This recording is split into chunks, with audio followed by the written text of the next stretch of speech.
Pernahkah kamu merasa seperti gunung berapi yang siap meletus, tapi letusannya malah terjadi di dalam dirimu sendiri? Kamu merasa sangat marah, kesal, kecewa. Tapi entah kenapa, semua emosi itu tidak bisa keluar. Orang lain melihatmu tenang-tenang saja, padahal di dalam, badai sedang berkecamuk. Jika kamu pernah merasakannya, kamu tidak sendirian. Fenomena ini disebut ledakan internal. Saat amarah yang seharusnya diekspresikan, justru tertahan dan meledak di dalam diri. Mengapa ini bisa terjadi? Kenapa kita lebih sering meledak ke dalam daripada keluar? Mari kita selami bersama. Salah satu alasan utamanya adalah pola asuh dan lingkungan sejak kecil. Mungkin sejak dulu kita diajarkan bahwa marah itu tidak baik, tidak sopan, atau bahkan dosa. Anak baik tidak boleh marah, atau kalau marah nanti dijauhi teman, adalah kalimat-kalimat yang mungkin sering kita dengar. Akhirnya, kita belajar untuk menekan rasa marah karena takut akan penolakan, hukuman, atau dianggap sebagai orang yang buruk. Kita menginternalisasi keyakinan bahwa mengekspresikan amarah akan membawa konsekuensi negatif. Alasan lainnya adalah rasa takut akan konflik. Banyak dari kita yang tidak suka konfrontasi. Kita lebih memilih mengalah atau diam 1000 bahasa daripada harus berdebat dan berisiko merusak hubungan, entah itu dengan teman, pasangan, keluarga, atau rekan kerja. Kita berpikir, sudahlah, lebih baik diam daripada nanti jadi panjang urusannya. Padahal, menghindari konflik dengan menekan amarah justru seperti menyimpan bom waktu. Masalahnya tidak selesai, dan emosi negatif itu terus menumpuk di dalam. Kita rela mengorbankan perasaan kita sendiri demi menjaga keharmonisan yang sebenarnya semu. Selain itu, ada juga faktor kepribadian. Beberapa orang secara alami lebih introvert atau cenderung menghindari konflik.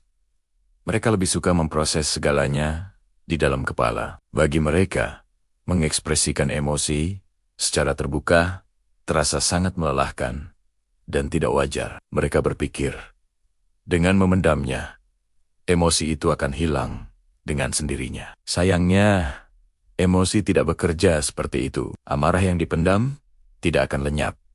Ia hanya berubah bentuk. Lalu, apa yang terjadi saat amarah ini meledak di dalam? Dampaknya bisa sangat merusak. Secara mental ini bisa menyebabkan kecemasan berlebih, stres kronis, bahkan depresi. Kamu jadi sering menyalahkan diri sendiri, merasa tidak berharga, dan pikiranmu dipenuhi oleh dialog internal yang negatif. Kamu terus-menerus memutar ulang kejadian yang membuatmu marah, menganalisisnya tanpa henti, dan akhirnya terjebak dalam lingkaran penyesalan dan kebencian pada diri sendiri. Ini jauh lebih menyakitkan daripada sekadar meluapkannya sesaat. Secara fisik, amarah yang terpendam juga sangat berbahaya. Stres yang ditimbulkannya dapat memicu berbagai masalah kesehatan, seperti tekanan darah tinggi, sakit kepala tegang, masalah pencernaan, insomnia, hingga melemahnya sistem kekebalan tubuh.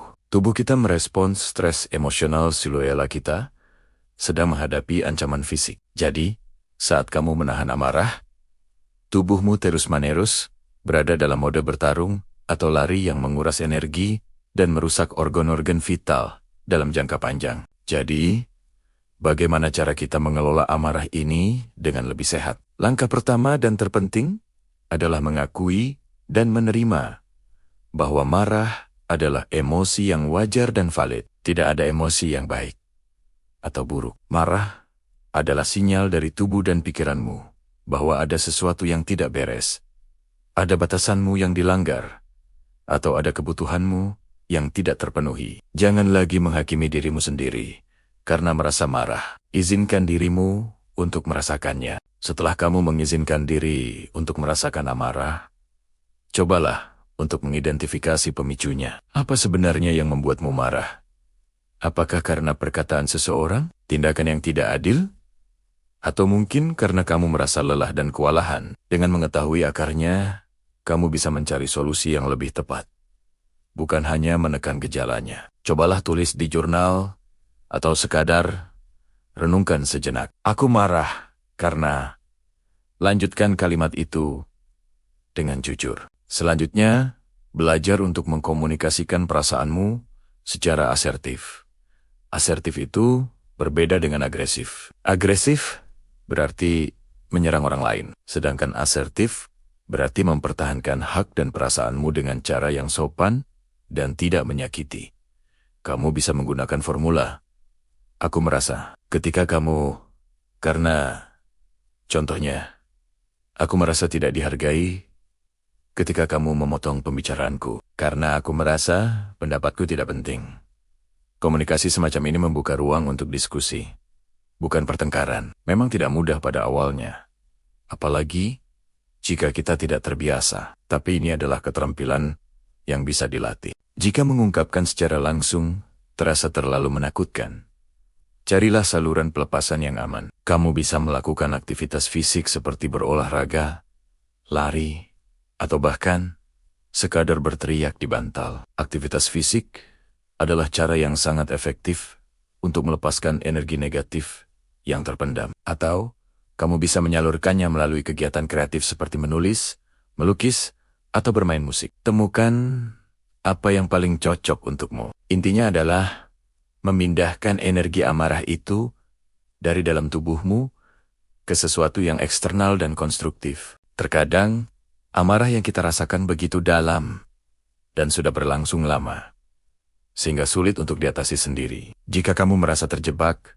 kewalahan, dan ledakan internal ini sudah mengganggu kualitas hidupmu, jangan ragu untuk mencari bantuan profesional. Berbicara dengan psikolog atau konselor bisa memberimu ruang yang aman untuk menjelajahi akar amarahmu dan mempelajari strategi coping yang sehat. Ingat, meminta bantuan adalah tanda kekuatan, bukan kelemahan. Memahami mengapa kita cenderung meledak secara internal adalah langkah pertama menuju penyembuhan. Ini adalah perjalanan untuk belajar kembali bagaimana merasakan dan mengekspresikan emosi kita dengan cara yang sehat. Ini tentang memberikan dirimu izin untuk menjadi manusia seutuhnya, yang kadang merasa senang, sedih, dan juga marah. Berhenti menghukum diri sendiri karena emosimu. Mulailah mendengarkan apa yang ingin disampaikan oleh amarahmu, dan gunakan itu sebagai kekuatan untuk menciptakan perubahan positif dalam hidupmu. Kamu berhak merasa lega, damai, dan tidak lagi terbebani oleh badai di dalam dirimu. Dan pernah gak sih kamu merasa kesal sama seseorang? Mungkin karena temanmu membatalkan janji di menit-menit terakhir, atau rekan kerja yang lagi-lagi melimpahkan tugasnya ke kamu. Kamu merasa darahmu mendidih. Ingin sekali rasanya teriak atau bilang, "Hei, itu nggak adil." Tapi, alih-alih meledak, kamu malah tersenyum tipis dan bilang, "Oh, nggak apa-apa kok." Padahal di dalam hati, rasanya seperti ada gunung berapi yang siap meletus. Kalau kamu pernah mengalaminya, kamu nggak sendirian. Fenomena ini, di mana kita memilih untuk menelan amarah daripada mengungkapkannya, sering disebut sebagai ledakan internal. Kita tidak meledak keluar, tapi justru meledak ke dalam. Kenapa ya bisa begitu? Mengapa kita lebih sering menyakiti diri sendiri dengan amarah yang terpendam daripada menyampaikannya secara langsung? Hari ini, kita akan coba kupas tuntas alasannya. Salah satu alasan utamanya adalah karena sejak kecil, banyak dari kita diajarkan bahwa marah itu adalah emosi yang buruk atau negatif. Kita sering mendengar nasihat seperti, anak baik nggak boleh marah, atau marah itu nggak menyelesaikan masalah. Akibatnya, kita tumbuh dengan keyakinan bahwa mengekspresikan amarah akan membuat kita terlihat tidak sopan, tidak dewasa, atau bahkan jahat. Kita takut dianggap sebagai pembuat onar atau orang yang sulit diajak bekerja sama. Jadi, daripada mengambil risiko itu, kita lebih memilih untuk diam dan memendamnya. Alasan kedua adalah ketakutan akan konflik. Siapa sih yang suka berantem? Kebanyakan dari kita pasti ingin menghindari pertengkaran. Kita khawatir kalau kita mengungkapkan rasa marah, situasinya akan jadi lebih buruk. Mungkin hubungan kita dengan orang itu akan rusak, atau kita akan kehilangan pekerjaan. Pikiran-pikiran seperti, nanti kalau aku marah, dia bakal benci sama aku, atau lebih baik, aku diam daripada membuat suasana jadi canggung.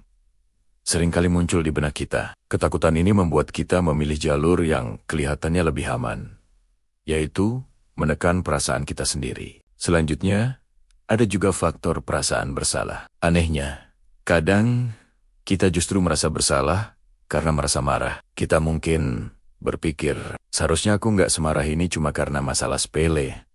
Atau mungkin ini salahku juga. Perasaan bersalah ini seperti menambahkan lapisan beban di atas amarah yang sudah ada, membuat kita semakin sulit untuk mengungkapkannya. Kita jadi menyalahkan diri sendiri karena merasakan emosi yang sebenarnya sangat manusiawi. Lalu, apa sih dampak dari memendam amarah terus-menerus? Apakah aman-aman saja? Tentu tidak. Bayangkan sebuah balon yang terus-menerus kita tiup. Awalnya baik-baik saja, tapi lama-kelamaan, balon itu akan mencapai batasnya dan meledak. Begitu pula dengan emosi kita. Amarah yang dipendam tidak akan hilang begitu saja. Dia akan menumpuk di dalam diri kita, mencari jalan keluar dengan cara yang lain. Secara fisik, amarah yang terpendam bisa memicu berbagai masalah kesehatan. Stres kronis akibat menahan emosi bisa menyebabkan tekanan darah tinggi, masalah pencernaan, sakit kepala, hingga melemahnya sistem kekebalan tubuh. Kamu mungkin jadi lebih sering sakit atau merasa lelah sepanjang waktu tanpa tahu penyebab pastinya. Secara mental, dampaknya juga tidak main-main. Amarah yang tidak tersalurkan bisa berubah menjadi kecemasan atau bahkan depresi. Kamu mungkin jadi gampang tersinggung, sinis, atau merasa putus asa. Ledakan internal ini bisa menggerogoti kebahagiaan dan kedamaian batin kita dari dalam. Hubungan dengan orang lain pun bisa terpengaruh. Meskipun kita tidak mengungkapkannya secara langsung, amarah yang terpendam bisa keluar dalam bentuk sarkasme, sikap pasif-agresif, atau menarik diri dari pergaulan. Orang lain mungkin tidak tahu persis apa yang salah, tapi mereka bisa merasakan ada ketegangan. Jadi, bagaimana solusinya? Apakah kita harus mari merah setiap saat? Tentu bukan itu jawabannya. Kuncinya adalah belajar mengelola dan mengekspresikan amarah dengan cara yang sehat dan konstruktif. Ini disebut sebagai komunikasi asertif. Mulai sekarang, mengakui dan menerima perasaan marah itu sendiri. Sadari bahwa marah adalah emosi yang wajar dan valid. Tidak ada yang salah dengan merasa marah. Coba katakan pada dirimu sendiri, aku merasa marah sekarang. Dan itu tidak apa-apa. Memberi izin pada diri sendiri untuk merasakan emosi adalah langkah penyembuhan yang sangat penting. Setelah itu, coba identifikasi pemicunya. Apa yang sebenarnya membuatmu marah? Apakah karena tindakan seseorang atau karena ada kebutuhanmu yang tidak terpenuhi? Misalnya, kamu marah pada temanmu bukan hanya karena dia membatalkan janji, tapi karena kamu merasa waktumu tidak dihargai. Memahami akar masalahnya akan membantumu berkomunikasi dengan lebih jelas. Langkah berikutnya adalah belajar menyampaikannya. Gunakan I-statement atau pesan aku daripada you statement atau pesan kamu. Misalnya, alih-alih bilang, kamu selalu saja egois. Coba katakan, aku merasa kecewa dan tidak dihargai ketika kamu membatalkan janji kita secara mendadak. Dengan cara ini, kamu fokus pada perasaanmu, bukan menyerang orang lain. Ini akan mengurangi kemungkinan orang tersebut menjadi defensif dan lebih membuka pintu untuk diskusi yang produktif. Penting juga untuk memilih waktu dan tempat yang tepat. Jangan membahas masalah saat kamu atau orang lain sedang emosi tinggi.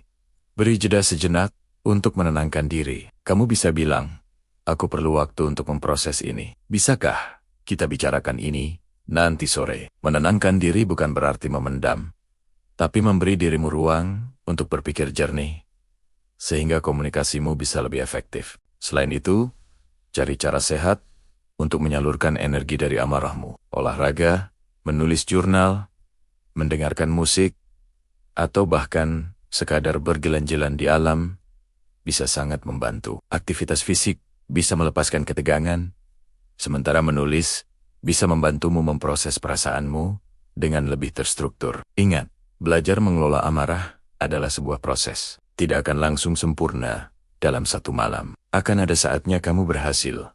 Dan mungkin ada saatnya kamu kembali ke pola lama.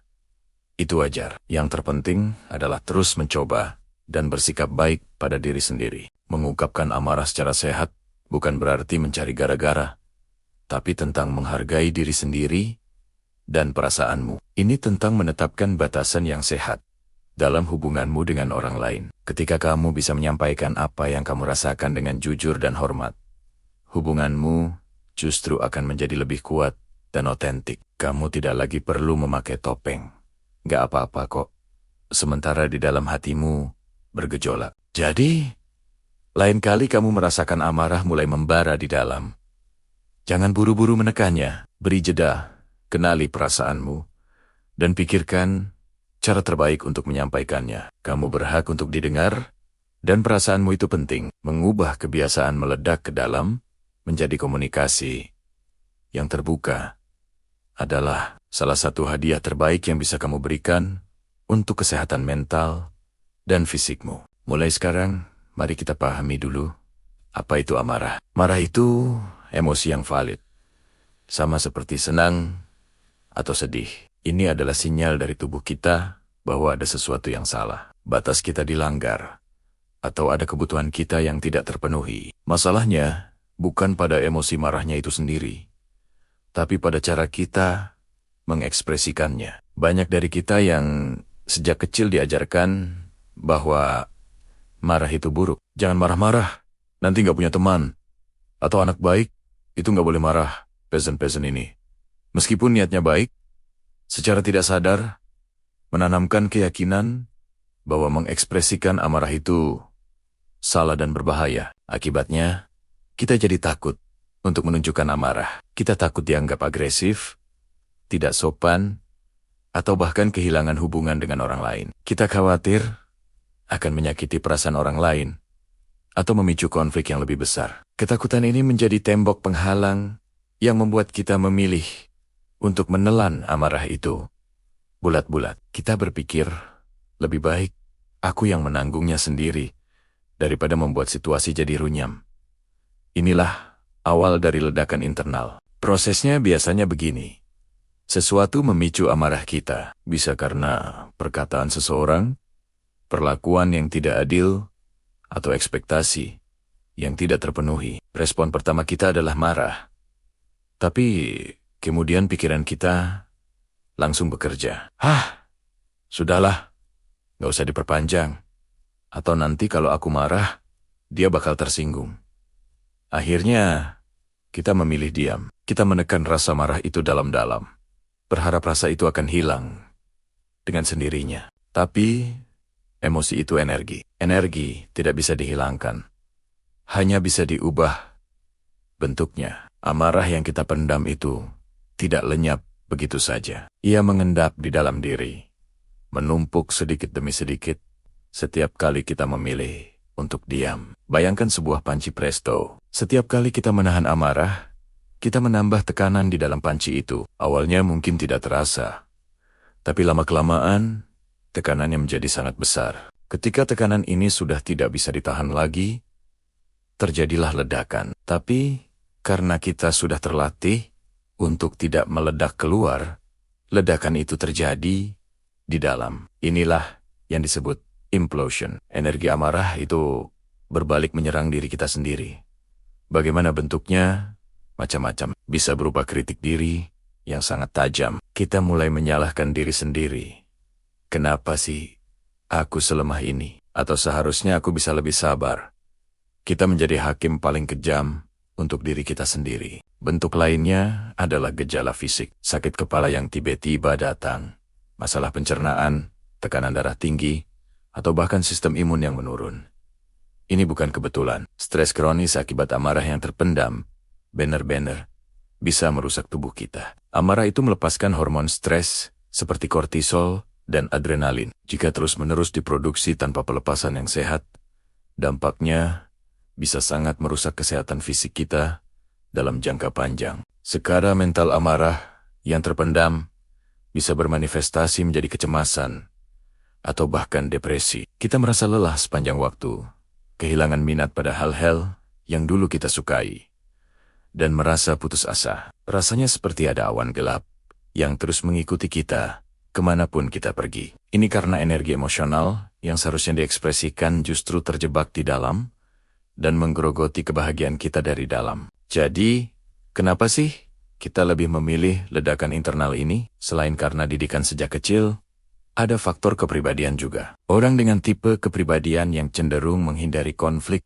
atau people pleaser lebih rentan mengalami ini. Mereka sangat ingin menjaga keharmonisan dan takut mengecewakan orang lain, sehingga mereka rela mengorbankan perasaan dan kebutuhan mereka sendiri. Bagi mereka, kemarahan orang lain jauh lebih menakutkan daripada penderitaan internal mereka sendiri. Lingkungan sosial dan budaya juga memainkan peran besar. Di beberapa budaya, mengekspresikan emosi secara terbuka, terutama emosi negatif seperti marah, dianggap tidak pantas atau tanda kelemahan. Kita diharapkan untuk selalu tenang, sabar, dan mengendalikan diri. Tekanan untuk memenuhi ekspektasi sosial ini membuat kita semakin sulit untuk menyalurkan amarah secara sehat. Lalu, apa solusinya? Apakah kita harus jadi orang yang pemarah dan meledak-ledak? Tentu tidak. Kuncinya bukan pada menekan atau meledakkan amarah, tapi pada mengelolanya dengan cara yang sehat dan konstruktif. Langkah pertama adalah kesadaran. Sadari dan akui bahwa kamu sedang merasa marah. Jangan menyangkalnya. Katakan pada diri sendiri, "Oke, aku sedang marah sekarang. Dan itu tidak apa-apa." Setelah menyadarinya, coba identifikasi pemicunya. Apa yang sebenarnya membuatmu marah?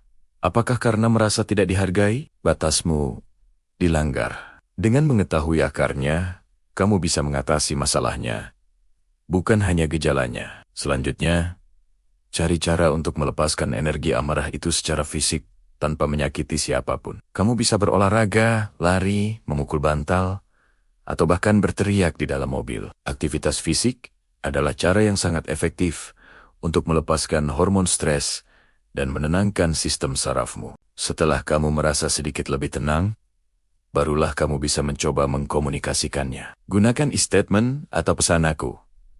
Alih-alih bilang, "Kamu selalu bikin aku kesal." Coba katakan, "Aku merasa tidak dihargai ketika kamu tidak mendengarkan pendapatku." Fokus pada perasaanmu dan dampaknya padamu, bukan menyalahkan orang lain. Ini akan mengurangi sifat defensif dari lawan bicara dan membuka pintu untuk diskusi yang lebih produktif. Belajar menetapkan batasan juga sangat penting. Jika ada seseorang atau situasi yang secara konsisten membuatmu marah, kamu perlu belajar untuk berkata tidak atau menjaga jarak. Melindungi energi dan kesehatan mentalmu bukanlah tindakan egois. Itu adalah bentuk perawatan diri yang esensial. Ingat, mengelola amarah adalah sebuah keterampilan. Dan seperti keterampilan lainnya, butuh latihan. Akan ada saatnya kamu gagal dan kembali ke pola lama. Tidak apa-apa. Yang terpenting adalah terus mencoba. Jangan biarkan amarah yang terpendam merusak dirimu dari dalam. Kamu berhak merasakan semua emosimu dan mengekspresikannya dengan cara yang menghormati dirimu sendiri dan orang lain. Jika kamu merasa amarahmu sudah sangat sulit dikendalikan dan berdampak besar pada hidupmu, jangan ragu untuk mencari bantuan profesional. Berbicara dengan terapis atau konselor bisa memberimu alat dan strategi yang kamu butuhkan untuk mengelola emosimu dengan lebih baik. Mengubah kebiasaan memendam amarah memang tidak mudah, tapi sangat mungkin. Mulailah dari langkah kecil. Akui amarahmu, beri ruang untuk merasakannya, dan temukan cara sehat untuk menyalurkannya. Dengan begitu, kamu tidak hanya mencegah ledakan internal yang merusak, tetapi juga membangun hubungan yang lebih jujur dengan diri sendiri dan orang lain. Terima kasih sudah menonton. Jangan lupa like, komen, dan subscribe ya. Sampai jumpa di video selanjutnya.